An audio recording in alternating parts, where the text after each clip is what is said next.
আজকাল আমাদের সমাজে ভালোবাসা পাওয়ার বা অ্যাকসেপ্টেবল হওয়ার জন্য কিছু কোয়ালিফিকেশন দরকার।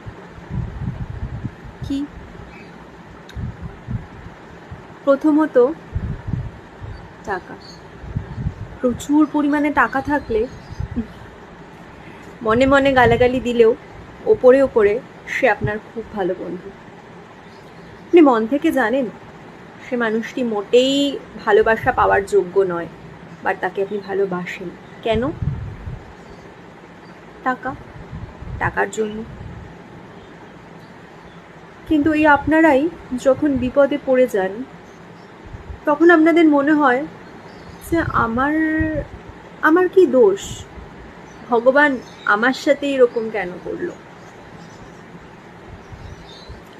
একবার ভালো করে ভেবে দেখবেন আপনার কি দোষ, আর ভগবান কিছু করেন, আপনিই করেছেন যা করার। লোভ করেছেন, মিথ্যে ভালোবেসেছেন, ঠকিয়েছেন, সব আপনিই করেছেন। এটা আপনারই কর্মের ফল, ভগবান কিছু করেনি। ভগবান আপনাকে আপনার কর্মের ফলটা দিয়েছে শুধু।